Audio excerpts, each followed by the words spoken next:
ನನ್ನ ಹೆಸರು ದರ್ಶಿನಿ, 7ನೇ ತರಗತಿ ವಿದ್ಯಾರ್ಥಿ. ಆಗಸ್ಟ್ 15 ಭಾರತೀಯರೆಲ್ಲರೂ ಸಂಭ್ರಮಿಸುವ ದಿನ.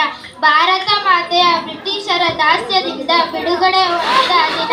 ವ್ಯಾಪಾರಕ್ಕೆಂದು ಭಾರತಕ್ಕೆ ಬಂದ ಬ್ರಿಟಿಷರು ತಮ್ಮ ಒಡೆದಾಳುವ ನೀತಿಯಿಂದ ಭಾರತದಲ್ಲಿ ಬ್ರಿಟಿಷ್ ಸಾಮ್ರಾಜ್ಯವನ್ನು ಸ್ಥಾಪಿಸಿದ್ದರು.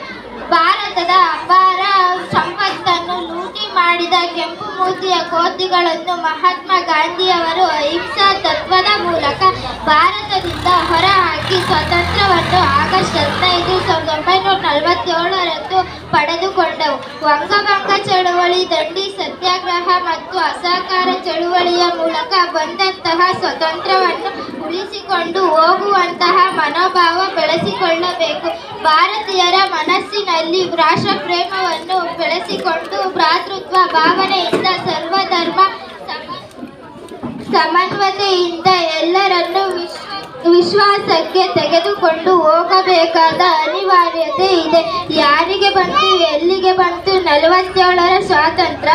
ರಾಜಕಾರಣಿಗಳ ಖಾತೆಗೆ ಬಂತು, ಪೊಲೀಸರ ಬೂಟಿಗೆ ಬಂತು ಎಂಬಂತಹ ಎಲ್ಲರೂ ಸ್ವಾತಂತ್ರ್ಯದ ಹೊರಣವನ್ನು ಅನುಭವಿಸುವ ಮಾತಾಗಲಿ. ಭಾರತಕ್ಕೆ ಸ್ವಾತಂತ್ರ್ಯ ತಂದುಕೊಟ್ಟ ಸ್ವಾತಂತ್ರ್ಯ ಹೋರಾಟಗಾರರಿಗೆ, ದೇಶ ಕಾಯುವ ಸೈನಿಕರಿಗೆ, ಅನ್ನ ನೀಡುವ ರೈತರಿಗೆ ನನ್ನ ನಮನಗಳನ್ನು ಸಲ್ಲಿಸೋಣ.